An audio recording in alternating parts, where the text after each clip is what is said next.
तो ये कहानी है दो हाई स्कूल के स्टूडेंट्स की, जिनके बीच की लव स्टोरी शुरू से ही काफी इंटरेस्टिंग थी। दोनों एक दूसरे से काफी प्यार करते थे, लेकिन कहते हैं ना कि हर एक रिलेशनशिप में कोई ना कोई इशू जरूर होता है, और वही इश्यूज इनके बीच में भी आए, जिसकी वजह से ये दोनों अलग हो गए। लेकिन यहाँ ट्विस्ट आता है कि किस्मत ने इन्हें दोबारा मिलवा दिया, लेकिन इस बार नॉर्मल वे में नहीं, बल्कि इनके पेरेंट्स आपस में शादी कर लेते हैं और यहीं से ये दोनों एक दूसरे के स्टेप सिबलिंग्स बन जाते हैं। सोच के देखो, अपनी एक्स को अचानक सिस्टर की तरह देखना पड़े तो कैसा फील होगा। और यही डिलेमा हमारे मेन कैरेक्टर के सामने आता है। तो अब सवाल ये है कि क्या ये दोनों फिर से अपनी पुरानी फीलिंग्स को एक्सेप्ट करेंगे, या फिर नए रिश्ते की वजह से अपनी लव स्टोरी को हमेशा के लिए भूल जाएंगे।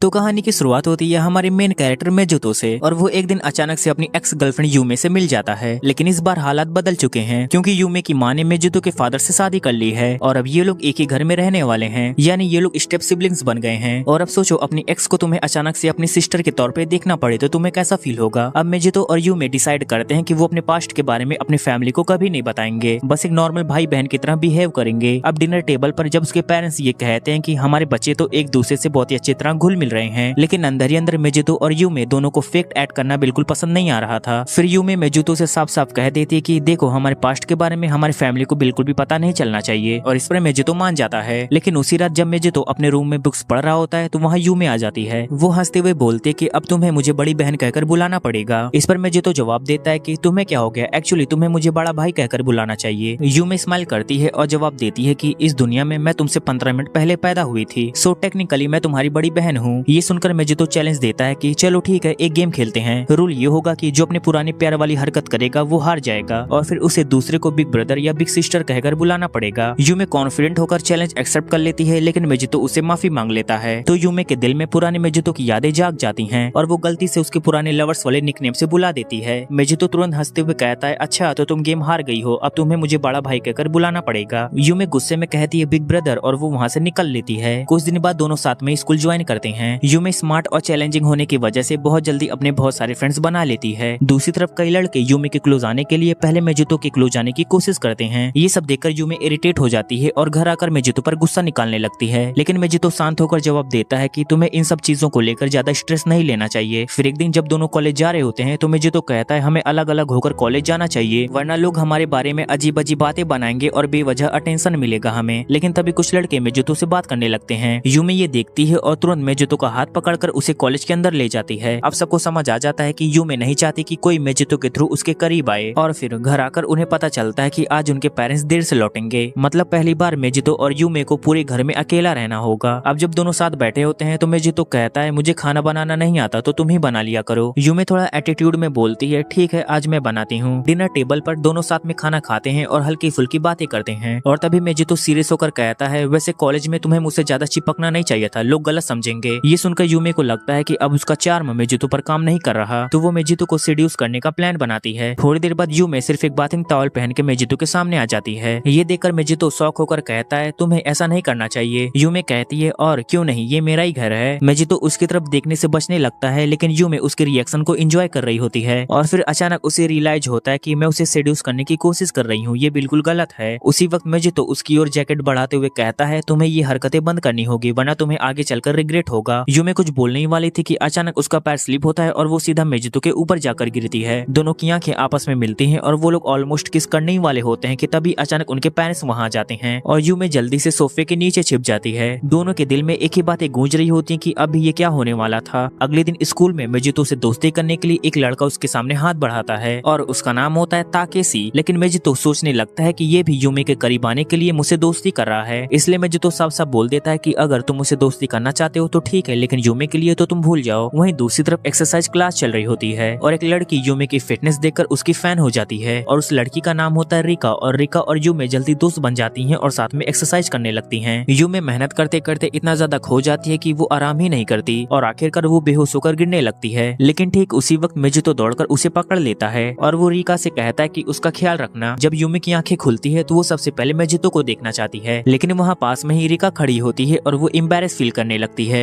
रिका कहती है तुम्हें इतना ज्यादा प्रैक्टिस नहीं करना चाहिए था, तुम्हें हेल्थ का भी ध्यान रखना चाहिए था। बाद में रिका और मेजितो दोनों साथ में यूमे के लिए खाना बनाने लगते हैं और बातों ही बातों में रिका मेजितो से पूछती है क्या तुम्हारी कोई गर्लफ्रेंड है। मेजितो कहता है नहीं मैं सिंगल हूँ। और फिर रिका अपने हाथों से यूमे को खाना खिलाती है और वो मेजितो से कहती है कि उसका ख्याल रखना और वो वहाँ से चली जाती है। अब जब यूमे मेजितो को अपने पास देखती है तो उसके दिमाग में उसकी पुरानी यादें ताजा हो जाती हैं, कैसे वो पहले पढ़ते थे, कैसे वो हंसते थे और उनकी लाइफ कितनी ज्यादा परफेक्ट लगती थी। लेकिन किसी वजह से ये दोनों ने अलग होने का फैसला कर लिया था। अब प्रेजेंट में यूमे मेजितो का हाथ पकड़कर कहती है मेजितो मैं फिर से तुम्हारे साथ रहना चाहती हूँ। मेजितो कहता है यूमे जब भी तुम्हें मेरी हेल्प चाहिए होगी तो मैं हमेशा तुम्हारे साथ खड़ा रहूंगा। अगली सुबह मेजितो नोटिस करता है कि यूमे अब ठीक हो चुकी है लेकिन वो फिर भी फीवर होने का नाटक कर रही है। जब मेजितो पूछता है तो यूमे शर्माते हुए कॉन्फेस करती है कि हाँ मैं बस ऐसा कर रही थी क्योंकि मैं थोड़ा अकेला फील कर रही थी। ये सुनकर मेजितो कहता है तुम्हें ऐसे झूठ नहीं बोलना चाहिए था और ये सुनकर यूमे एम्बैरेस हो जाती है और चुप हो जाती है। अगले दिन स्कूल में यूमे देखती है कि मेजितो किसी लड़की के साथ था। यूमे के दिल में सवाल उठता है कि मेजितो इतनी जल्दी किसी और के साथ रिलेशनशिप में कैसे आ सकता है। सच पता लगाने के लिए वो रिका की हेल्प लेती है लेकिन जब वो घर लौटती है तो वो एंट्रेंस पर 2 स्लीपर्स देखती है। ये देखकर उसका शक और भी ज्यादा गहरा हो जाता है और वो कहती है तो ये लड़की मेजितो को घर तक फॉलो कर चुकी है। वो उन स्लीपर्स की फोटो ले लेती है और सीधे मेजितो के रूम में पहुंच जाती है लेकिन वहाँ कोई भी लड़की नहीं होती। यूमे गुस्से में स्लीपर्स मेजितो को दिखाती है और कन्फ्रंटेशन करने लगती है। मेजितो जवाब देता है तुम्हें इस तरह मुझ पर नजर नहीं रखनी चाहिए थी और हाँ मैंने किसी लड़के को अपने घर पे नहीं बुलाया था। और फिर दोनों अपने अपने रूम में जाकर वही बातें सोचने लगते हैं। यूमे डिप्रेशन में जाने लगती है जबकि मेजितो को समझ नहीं आ रहा होता है कि यूमे ऐसा बिहेव क्यों कर रही है। अगले दिन स्कूल में वही लड़की मेजितो को प्रपोज कर देती है। मेजितो हैरान होकर कहता है मैं तो तुम्हें जानता भी नहीं, हम तो बस कल मिले थे। और तभी वो लड़की अपना विग हटाती है और वो और कोई नहीं बल्कि रिका होती है। असल में रिका मेजितो के साथ डेट पर जाना चाहती थी लेकिन मेजितो साफ साफ कह देता है कि उसे रिलेशनशिप में कोई इंटरेस्ट नहीं है। इस कंफ्यूजन से बचने के लिए मेजितो ताकेशी से एडवाइस लेता है। ताकेशी कहता है अगर तुम चाहो कि रिका तुम्हारा पीछा करना बंद कर दे तो तुम्हें किसी और के साथ डेट पर जाना चाहिए ताकि उसे कुछ समझ आ जाए। शाम को मेजितो यूमे के पास आता है और वो पूछता है कल क्या तुम मेरे साथ डेट पर चलोगी। ये सुन के यूमे शॉक्ड हो जाती है लेकिन वो धीरे से मान जाती है। अगले दिन यूमे मेजितो का वेट कर रही होती है और जैसे मेजितो वहाँ आता है तो यूमे उसे देखकर ब्लश करने लगती है। वो अपने मन में कहती है आज वो बहुत ही ज्यादा क्यूट लग रहा है। दूसरी तरफ ताकेशी भी रिका को वहाँ ले आता है ताकि रिका भी देख सके कि मेजितो अब भी अपनी एक्स यूमे के साथ जुड़ा हुआ है, भले वो उसकी स्टेप सिस्टर क्यों ना बन चुकी हो। पूरा दिन मेजितो और यूमे साथ बिताते हैं, कई जगहों पर जाते हैं, बातें करते हैं और हंसते हैं। लेकिन दूर से ये सब देखकर रिका का दिल जलने लगता है। एक पल ऐसा आता है कि जब कुछ बच्चों की वजह से यूमे गिरने वाली होती है लेकिन मेजितो उसे पकड़ लेता है। उसकी बाहों में खुद को देखकर यूमे कुछ देर के लिए खो जाती है और ये सब देखकर रिका का जेलसी और भी ज्यादा गहरा हो जाता है। बाद में यूमे बाथरूम के रास्ते में खो जाती है और अचानक उसे अपनी पास्ट मेमोरीज याद आने लगती हैं। वो अपने मन में कहती है जब मैं और मेजितो पहली बार डेट पे गए थे तो मैं ऐसे ही रास्ता भटक गई थी लेकिन तब भी उसने मुझे ढूंढ लिया था। यूमे खुद से सोचती है क्या इस बार भी मेजितो मुझे ढूंढ लेगा। अब प्रेजेंट में यूमे अपने थॉट में खोई हुई होती है और तभी वहाँ मेजितो आ जाता है। वो कहता है तुम अभी तक डायरेक्शंस को समझ नहीं पाती। उसके बाद दोनों हंसते हैं और धीरे धीरे उनकी डेट खत्म हो जाती है लेकिन वापस आते ही दोनों फिर से ब्रदर एंड सिस्टर वाली रियलिटी में लौट आते हैं। थोड़ी देर बाद मेजितो रिका से बात करता है और रिका कहती है आई एम सॉरी। मेजितो कहता है मैं अभी भी किसी रिलेशनशिप में आने के मूड में नहीं हूँ। ये सुनकर रिका समझ जाती है और उसकी फ्रेंड बनने का फैसला करती है। कुछ दिन बाद यूमे मेजितो से कहती है मदर्स डे आने वाला है तो हमें अपनी माँ के लिए कुछ करना चाहिए। मेजितो भी इस पर एग्री करता है और दोनों शॉपिंग के लिए निकलते हैं। ट्रेन में बहुत ही ज्यादा भीड़ थी जिसके कारण यूमे और मेजितो अनजाने में बहुत क्लोज आ जाते हैं। यूमे नर्वस फील करने लगती है और उसका दिल बहुत ही तेजी से धड़क रहा होता है और आखिरकार दोनों फ्लावर्स का एक बकेट खरीद के अपनी माँ को दे देते हैं और ये देखकर उनकी माँ बहुत ही ज्यादा खुश हो जाती हैं। उस मोमेंट में यूमे और मेजितो अपने माँ बाप को साथ में टाइम स्पेंड करने का मौका देते हैं। इधर मेजितो अपने दोस्त ताकेशी के घर रुकता है और यूमे अपनी फ्रेंड रिका के पास जाती है। लेकिन ट्विस्ट ये था कि रिका और ताकेशी दोनों सेम अपार्टमेंट में रहते थे और दोनों हमेशा लड़ते झगड़ते रहते थे। डिनर के टाइम माहौल थोड़ा इंटरेस्टिंग हो जाता है। रिका ताकेशी को जेलस फील कराने के लिए मेजितो से फ्लर्ट करने लगती है लेकिन ये देखकर यूमे के दिल में हल्का सा जेलस स्ट्राइक करता है। रात को मेजितो बालकनी में चांद को देखकर रिलैक्स कर रहा होता है और दूसरी तरफ यूमे भी उसी चांद को देख रही होती है और दोनों की नजरें आपस में टकरा जाती हैं। मेजितो पूछता है यूमे तुम्हें मेरे पास दूसरी लड़कियों को देखकर जेलस क्यों फील होता है। यूमे जवाब देती है मुझे अभी भी स्टेप सिबलिंग वाले रिलेशनशिप को एक्सेप्ट करने में टाइम लगेगा और हाँ मुझे तुम्हारे पास किसी और को देखकर अनकंफर्टेबल फील होने लगता है।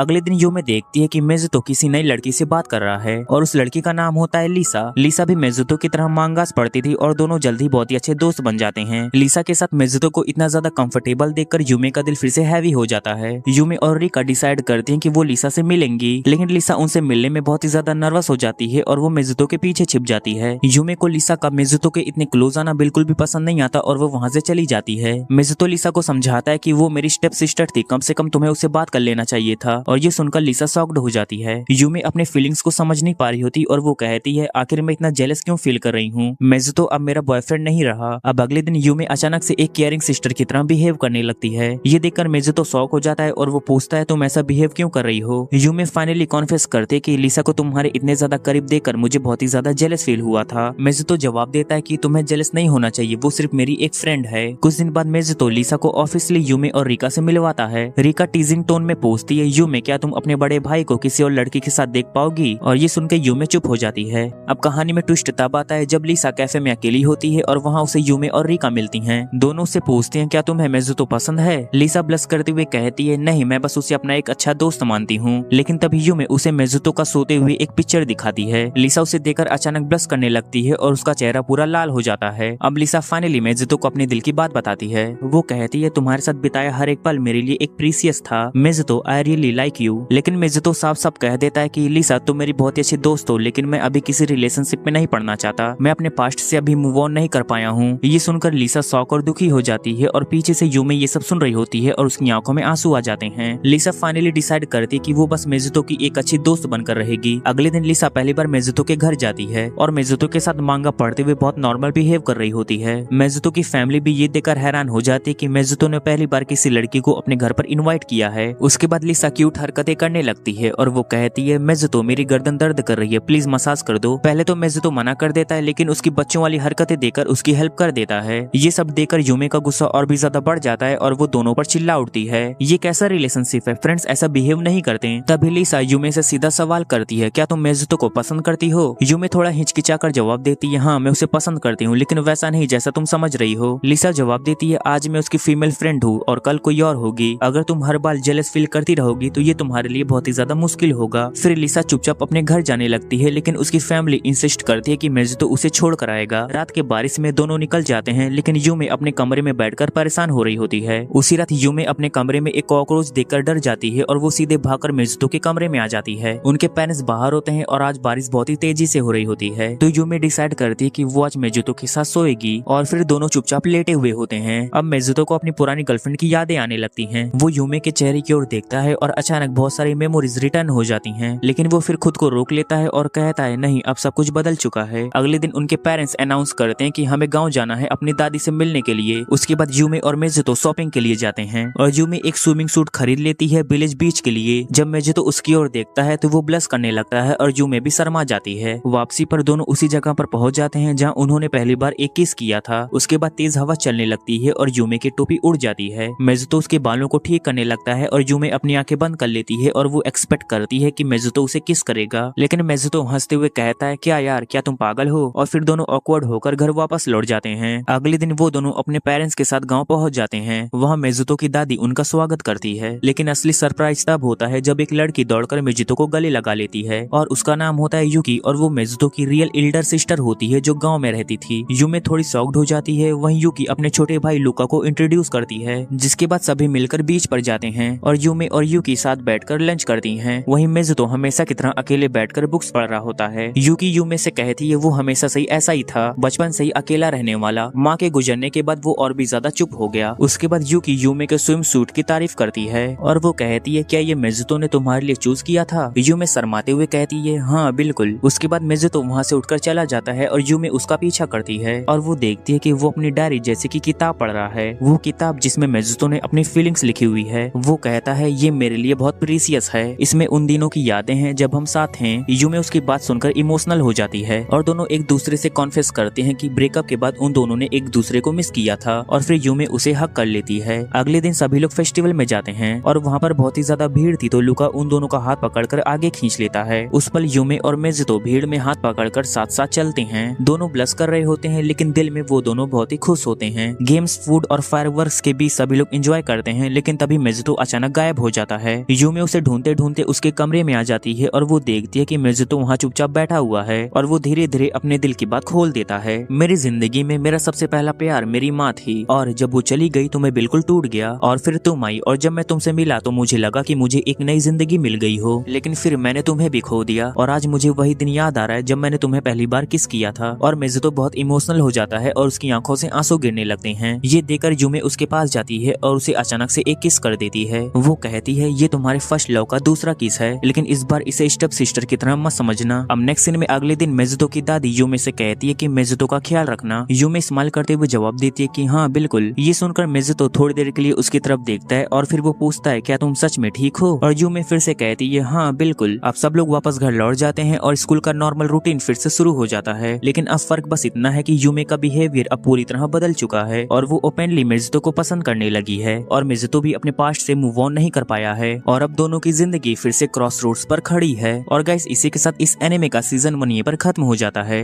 ये स्टोरी तुम्हें कैसे लगी मुझे कमेंट करके जरूर बताना, और इस एनिमे का सीजन 2 अभी तक नहीं आया है और जैसे ही वो आएगा तो मैं उसे भी कवर कर दूंगा। और तब तक के लिए तुम लोग इस वीडियो को लाइक करो, कमेंट करो और शेयर करो और हाइप करना बिल्कुल भी मत भूलना। मैं तुम्हें मिलता हूँ एक नए वीडियो में, तब तक के लिए बाय।